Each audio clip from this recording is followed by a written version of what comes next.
the northeast coast of England, the second Saturday in September 1978. Nationally, it's been an eventful week, with James Callaghan announcing that he is not, after all, holding an election, and the previous night Mrs. Thatcher has been on every TV channel and radio network accusing the government of cowardice. But for the people of North Shields and Cullercoats, the small fishing village on its borders, events like these occur on the margin of their lives. For most of them, concerned as they are with winning a living from the sea, the weather forecast is of more consequence than the national news that follows it, and public events less important than private mishaps. Just to waste my time if I've got enough to do, just cut the grass rope off all the way along, you know, all the way along there and all. It'll all have to be redone later on, but like I say, we haven't got time of the day. Like, it's just wanting bloody vandalism, that's all it is. You get it all over the country the day, so it makes no difference. You just got to suffer it and grin and bear it, you know. It's 1978.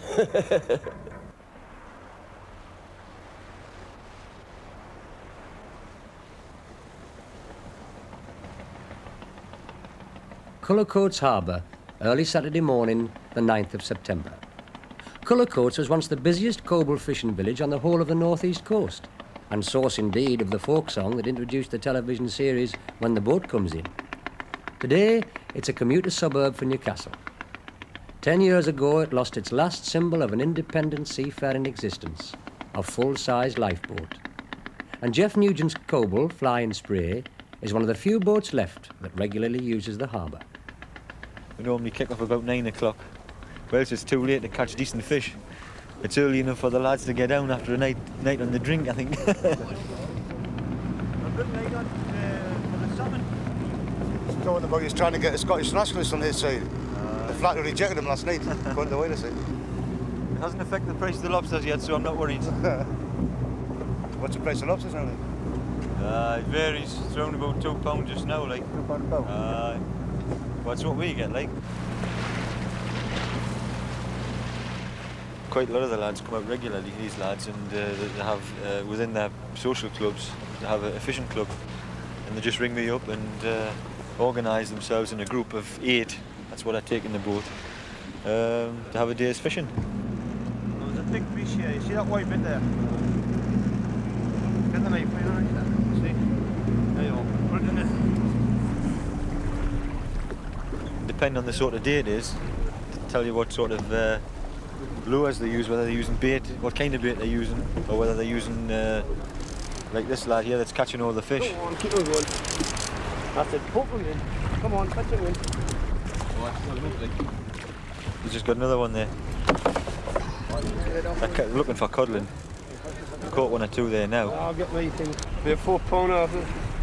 For £4. We're hoping for bigger things than that. Margaret Thatcher on the party political broadcast last night. No, I don't. I was out enjoying myself with the boys. I never switched to tell you, man, because I knew that would be an all neat. Oh, yeah. Both face all neat. Go on. Aye. Yes. Go on, son. Just as well we're not having an election, I think. More laddie. Yeah, Margaret Thatcher at first. It's a good day out. You know, the lads have a good day out. They usually have a can or 2 of beer and the radio on and get away from the wives and so on. We'll be out here till probably about 4:30, 5 o'clock, or until they're tired of it, whichever comes first. When I was about to leave school, I wanted to be a fisherman straight away, but my father wouldn't let us. He said I had to serve me time and get a trade, like all good Geordies do. All I did all day when I was sitting in an office was long to be home, get changed, out in the boat, hold me pots. Well, I'm just reaching the stage now where I can forget about doing other things and concentrate on being a fisherman full time. But as far as I can see now, I'm a fisherman and I'm going to stay that way.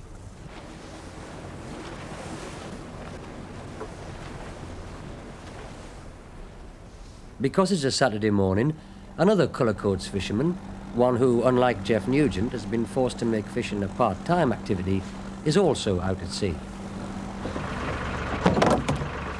But for Ray Oliver, a former coxswain of the village lifeboat and a once famous amateur footballer, fishing will always be something more than a mere hobby.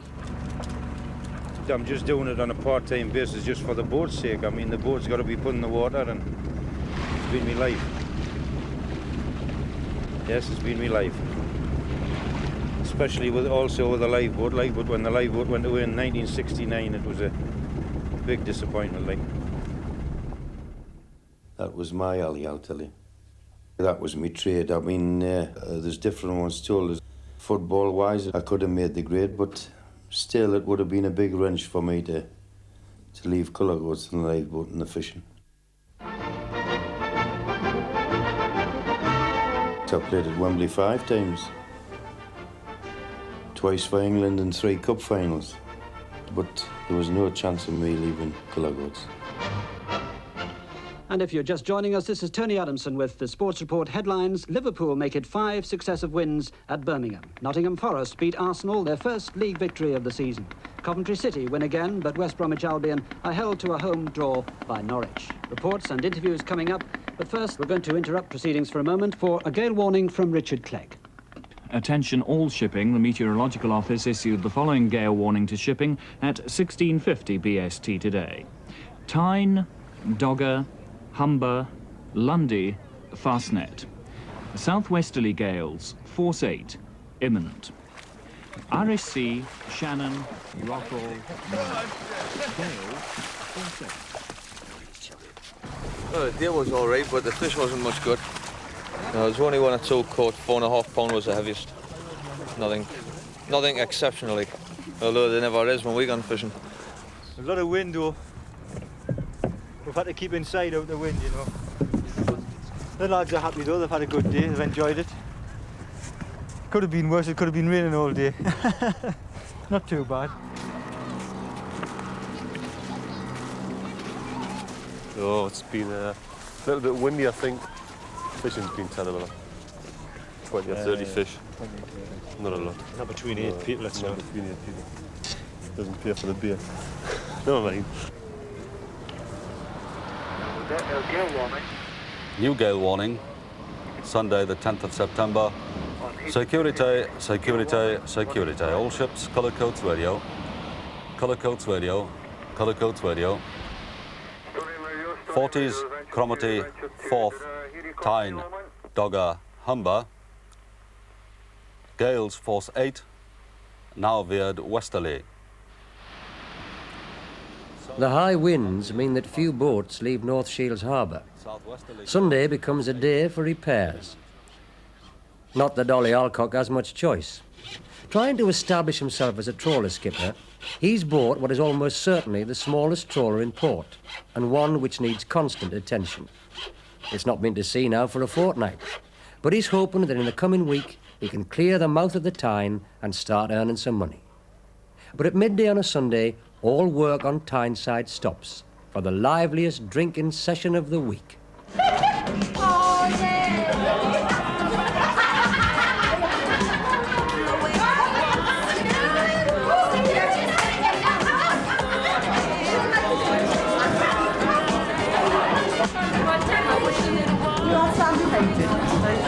Ready, go!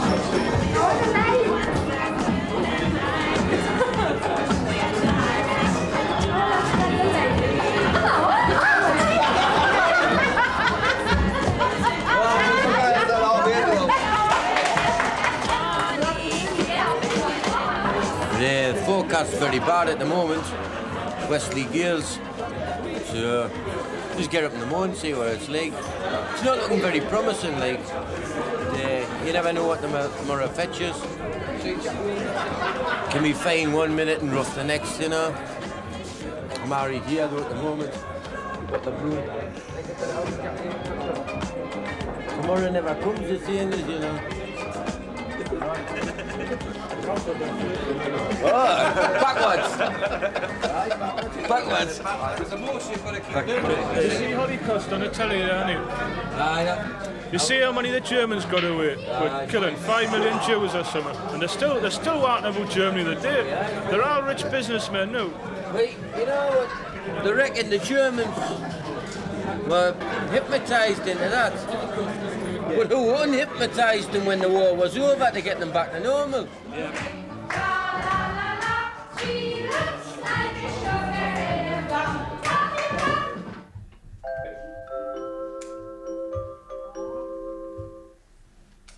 Shown in some newspapers for this time is No Election, a three-party discussion on the Prime Minister's decision not to hold an autumn election. This programme has been postponed until tomorrow. And now, Edinburgh Festival 78. One heavy deep-sea trawler has made it into port. For Ray Oliver, that means a night shift as supervisor on the North Shields fish quay. The work begins before he leaves home, marking up the entitlement to fries, or free fish, a perk designed to discourage pilfering, and one which is supposed to compensate for the low wages of the casual quayside labour. I'm writing the tallies out that's for people who get fries off the boat who works all night. They're only allowed 2 fries a week, like. Well, they're entitled to a fry of 6 haddocks, the porters, but the crew gets 6 lemons in 6 haddocks. That's lemon soles.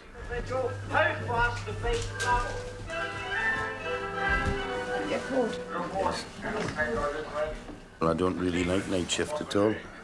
At one time, I had to go driving for salmon at night, which I used to do without no bother, but you were doing something that you sort of was close to your heart and you didn't mind it. That's some unfriendly people who do conventional warfare against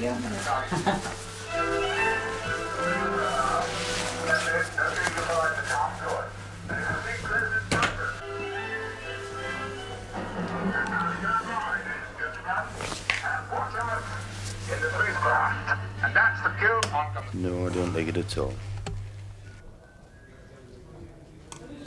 It was a job I took temporary, but I'm afraid I'm stuck here after, well, it's coming up to 5 years now. Jody Watson. Aye. Jimmy Heads. Frankie Reynolds. Yeah. L. Fraser. Aye. S. Reynolds. Aye. N. Crummond. I'll maybe take about 26 or 27 on. I've got to cover the labour for the rest of the quay and all. I try and know the men that comes down regular and they know the job. But there is odd times when you've got to sign people on that you don't really know nothing about. What's your name, Sunniger? Sunniger. First initial? A. A. Sunniger. But they try their best, but we sometimes get bad ones like that. Not up to it. No, I know that too. What's your name, son? Reynolds. D. Reynolds. Aye. D. Reynolds. Yours name, son? Scott. First name? N. That's your right name, is it? N. Scott. Read. I'll be going down to get the job started in 5 minutes. We've got to rig the trawler like for landing. And then it's hell for leather after that.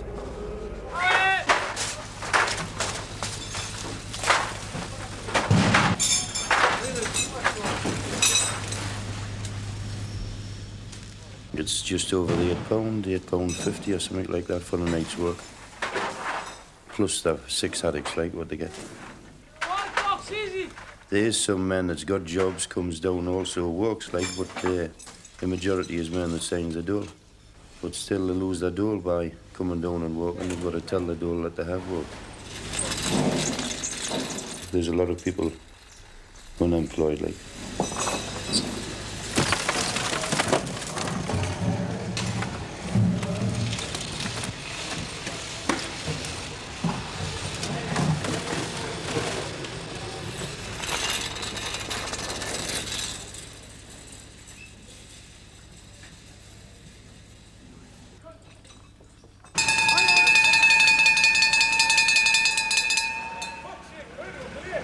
£2 bid, 225, 250, 250, 75. That's 15 baht. That's 15.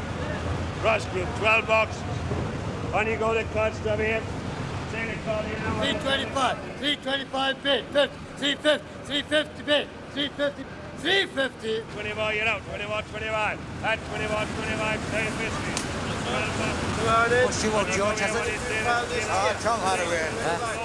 Tom Hadaway, as famous in North Shields for the quality of the fish in his shop in the town centre as for his writing on programmes like When the Boat Comes In. With only one boat in, Tuesday's market becomes a fierce scramble for what little fish there is. Not a hope.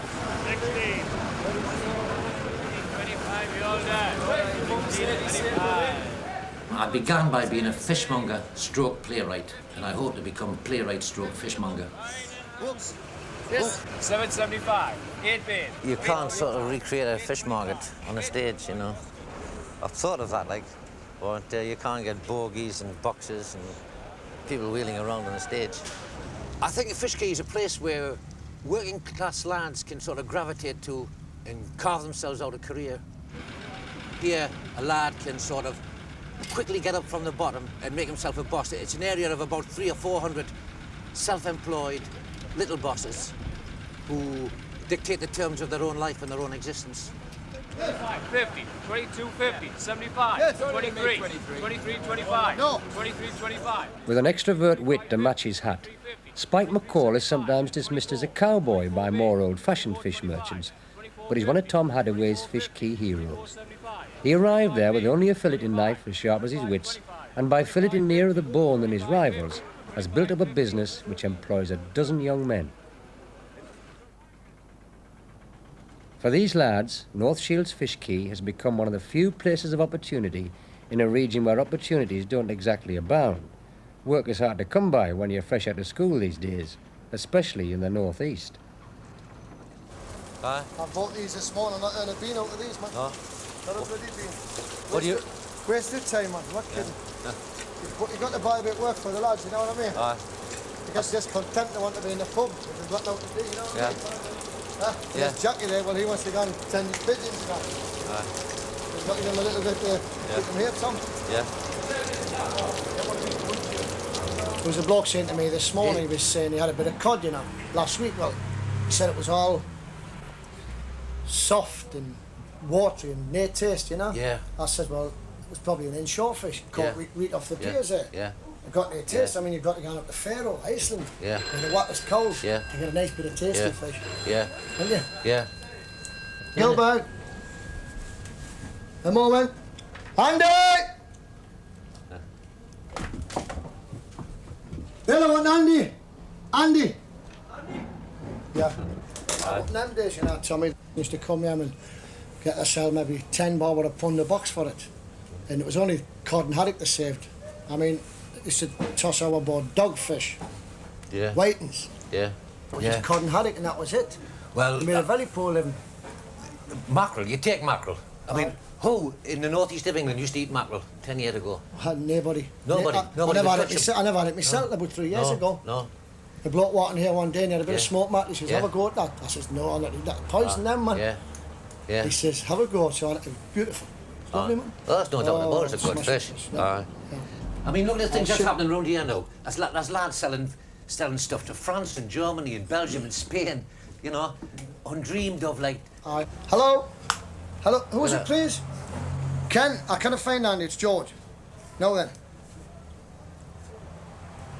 Aye.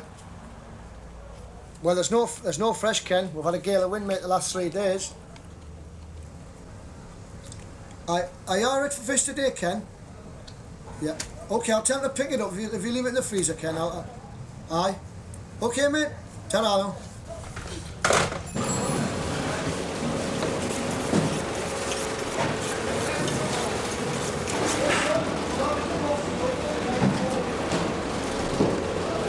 Is it like your thing, Eric? How many stitches you got? Just the one. Well, where have you been? You were off yesterday, you were off Saturday morning. Huh? Yeah, I was here. I've seen old timers come down here with their legs hanging off, man. Huh? They've never even took time off. Look at that. Hey, look at this here. One stitch he's had. Once he's had 2.5 days off. Huh? He's had 8 pints of blood, transfusion and all that. Christ, like when you're starting it? Starting a day, man. Huh? Starting a day. Well, what's it? Try to house on it costs you 2.5 days pay for being careless. And get your welts on and get stuck in. Hurry up. Reporting to Peter.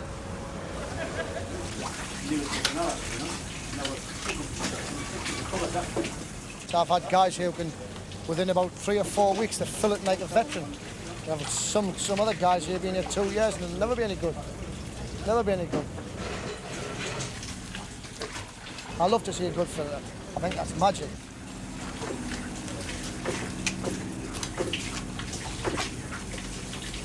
I want to hold this fish and go to Grimsby, and there's $500 to pick up from the dock. Come straight back with an answer, Barry, will you please? OK? These shabby filleting warehouses, not the glossy shops higher up the hill, are the real centre of North Shields. A magnet for every child who's bored with the disciplines of the classroom. There's one there. It's time to move on. Oh! Give me one. I want one. You've got one. I haven't got one. Still is one. It's a nine, man. Oh, hey! There's a one. Nine. Get one. Just a nine. Oh, you get one over there for us. Yes, looking at you. Hey, why aren't you at school? Come here, son, get a look. There? Here. What are you going to do with them? I don't know. Huh? Show me mum and You don't think that's cruel taking the fishes, are you? Who's dead? Huh? Would you like something if I come and took you out when you were dead? Yes, I was dead. Oh, for that. Have you ever seen any cockeyed ones? Huh? You never see a fish with glasses, do you? No. Huh? Tuesday, and the weather, far from abating, worsens. At Cullercoats, it's a day when in the past the lifeboat crew would have been on the alert. But now it's a day to repair to the fisherman's mission.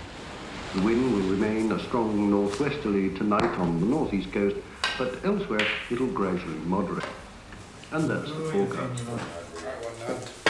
Every lifeboat Saturday we used to pull the lifeboat up the bank and take her to Whitland, lunch from Whitland. That was before the war, like the last pulling boat. The lifeboat just pulled for oars. We got the first motorboat in 1937. The chairman sent a letter to employees saying that a major strike over the toolmakers dispute could mean 70,000 workers being laid off. The Swedish racing driver, Ronnie Peterson, died this morning from the injuries he received in yesterday's Italian Grand Prix. Some car braked or something, and you know, those sort of shunted into them or something. According to the paper this morning, there's been complaints about that chicane before because they're just accelerating the way up the grid. From the management of Leyland. They're warned that 70,000 workers could be laid off if the threatened toolmakers strike goes ahead. The waters of the Tyne provide an eloquent warning of the seas running beyond the harbour bar. And for Ollie Alcock, that means another frustrating day in port. Yeah, it's very poor actually, the way the weather is, like low depression right across the country. I think if the best thing you can do, like, you know, the way the weather's looking, we'll not be away till Thursday. If you can go with one of the bigger boats, you've got more chance of getting away there, like. How's you rolling or? Peter Fairbairn sails out of North Shields at 4:30 every morning, weather permitting, for a day of fishing 4 or 5 miles out in the North Sea. He has a crew of 5 who work on 2 or 3 trawls a day, the first one going down before dawn. Yeah. Right.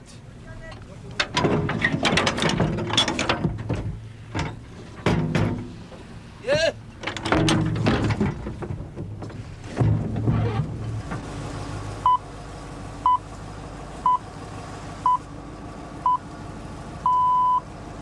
It's 7 o'clock on Wednesday, the 13th of September.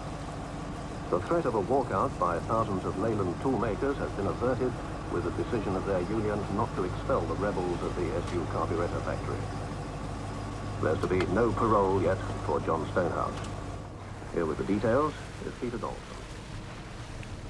It's very boring up here, like. It's all right when you get a haul in and you see what you've caught, but sitting up here like this for the first watch, it's boring.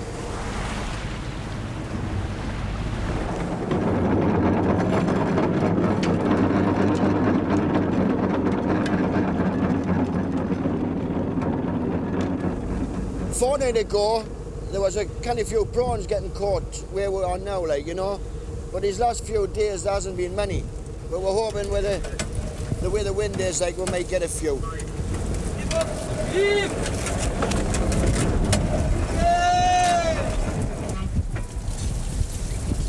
Heavy, Henry?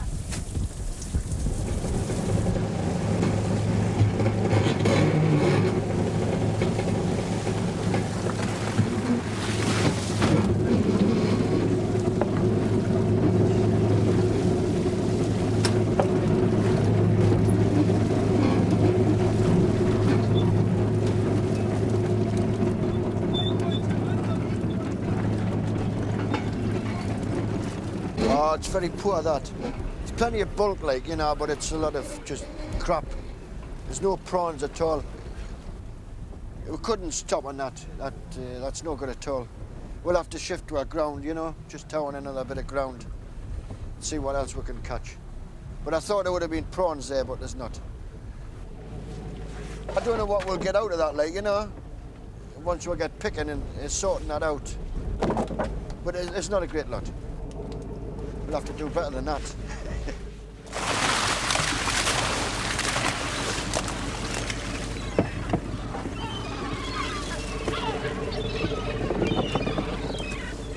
When I first started, I would say there was a good future in fishing. There's plenty to catch. I mean, you had the years during the war, you know, when all these grounds were shut off and you went away and you could catch fish anyway. But now, things are very, very sticky.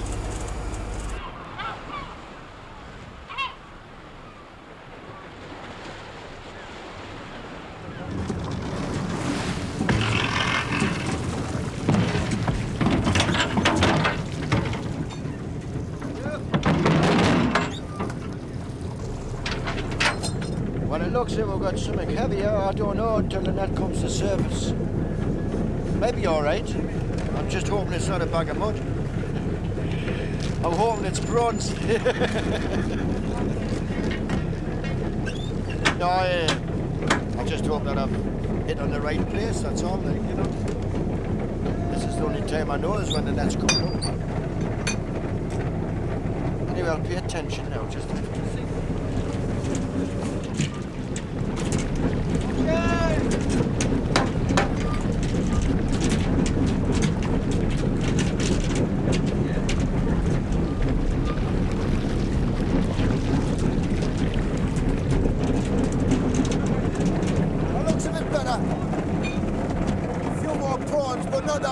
I wasn't expecting a great lot, but it looks a bit better than it was last time. There are warnings of gales in Viking, Forties, Cromarty, Forth, Fair Island, Sarah. Well, it was fine enough when we shot. I know there was a poor forecast last night, like, but it was fine enough this morning when we shot away. Steadily northeast. That's me just looking at the weather forecast or looking at the weather and seeing that's it coming in, like, you've got to try and keep pushing yourself before. Time, southwest.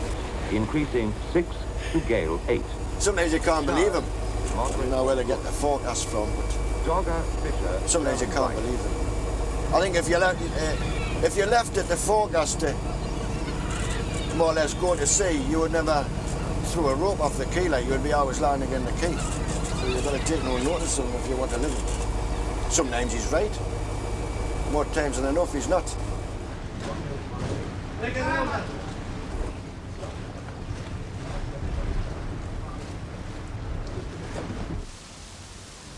But for once, the weather forecasters have got it right. Radio 4 VHF. The gale-forced winds which blew down some trees overnight will continue.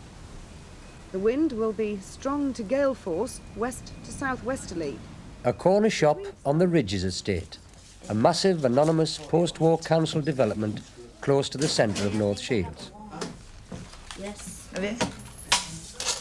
It's kept by Betty Crossland, but she has hopes of doing something other than serving behind a counter. I was playing pool in a pub down in the Fleece, and this fella come up and he says, I think you'd make a good actress. I thought he was just having us on, and I said, get away, get the drinks in, you know, just carrying on. And they kept coming down for about 3 months, till they finished convinced us Harry was telling the truth, you know. So I went up to this live theatre group, and I accepted us in the group, and I just started from there. And I worked there for about 9 months, and then I got a part on the television. What does your mum want? Butter one. Butter? Yeah. Right. Yes, butter. Wait a minute, you want that change? There you are, clever lad. Draw. It's something I'd like to do full time. Rather than work in a shop, like, I'd rather do something I like doing, you know, like, please, even just around community centres and whatnot, you know. I'd like to do that. That night, live theatre is playing at a working men's club, the Percy Main Social Club. The play is Tom Hadaway's The Filleting Machine, set on the Ridges estate, with Betty playing opposite the author. What are you saying to him? The trouble with you, Ma, you place so much store on education. You're trying to be upstairs and downstairs at the same time. And what do you get? Stuck on the bloody landing. Yeah, stuff you got with that letter, the biggest relief since Dunkirk. And Ben's got to make use of his education. Education. I'll tell you something about education. It's no good to the working class. There's two sorts of education, son. The sort that keep for themselves and the sort that give to us. And the sort that give to us, you're better off without it. Look, I'll show you. That's all you need. A good filleting knife. What are you doing? Carve yourself a career. Like that in here for? Look, man. That's the way you cut them. See? All hand, poetry in motion. All hand cut. Will you put that Nothing away? but the best, eh? And will you shut your silly hole? I'm talking to them. Look, man. Look, Davy. Can he roll, eh? 74 quid. In the hand. Eh? Casual. With no education, son, you might be no use to anybody but yourself. But at least you have no choice but to get on. And where's that 74 quid on the layoff weeks, like? When there's no fish coming in? What about the weeks when out? What's the rough with the smooth, isn't it, woman? Yeah, the brains is locked behind the end bars. It's not a matter of money. Everything's a matter of money.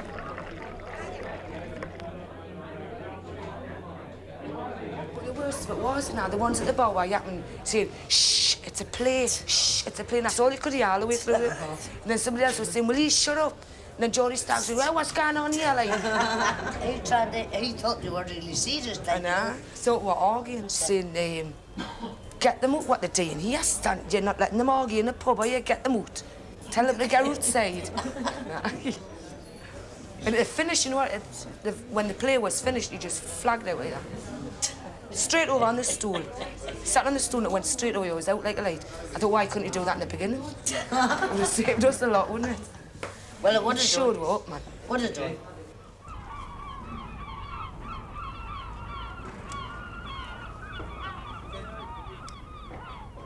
For Ollie Alcock, Friday morning presents an all-too-familiar picture. Outside the harbour, seas are running as high as ever, and it's a question of filling in time until the weekend by going over the maintenance chores yet again. Well, the boat's been through a major refit and getting everything done on it, you know. It's already now, like, so can't afford any more time off. Well, we couldn't afford this length of time off, to tell you the truth, but like I say, it just all had to be done. You've got to do your yearly maintenance. Westerly gales all week.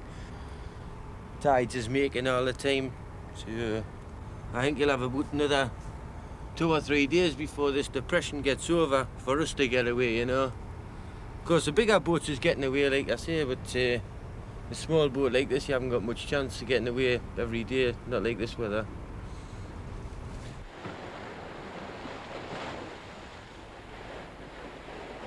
Saturday, a day for sport and relaxation. But there are no angling parties this Saturday, for it's a week that's also had its frustrations for Jeff Nugent. The start of the week was all right till we broke down. I mean, we had a good start of the week. We had plenty of crabs and lobsters in, caught plenty, and then we were at sea on Tuesday or Wednesday, and this happened. The engine broke down. We got ashore with it, but it's been frustrating after that, knowing that there's still lobsters to be caught. We can't get out to get at them. Well, we got what we expected. Our lead was absolutely superb. Spinks really couldn't do anything. He was totally and hopelessly outclassed. But the reported grandstand made him just look the class he is. Box like he did 10 years ago, I reckon. He's the greatest, that's what he says he is. He's the greatest. He says I heard him on the telly, when was it? Wednesday, I think. And he says he would take him, but he never says he would take him with a knockout. No. You know, he mustn't have been that confident, like. Well, I reckon he was... Well, he trimmed himself down and he boxed like he done 10 years. Well, 10 years ago. What was he? Nearly... Is he going to retire now then, is he? No. They want him to retire. I would like to see him retire, but he's, you know, he's talking about he might have a fight once a year.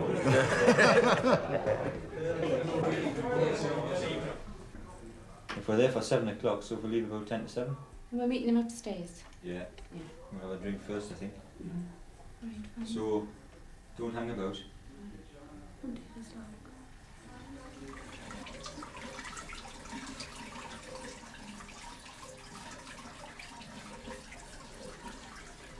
Maureen, are you there? I've cut my face. Have you got something to put on it?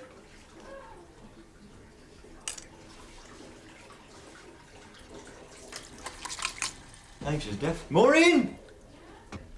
What now? Have you got something for me face? I've cut it. Oh. I haven't. You haven't? Great. She thinks I'm joking.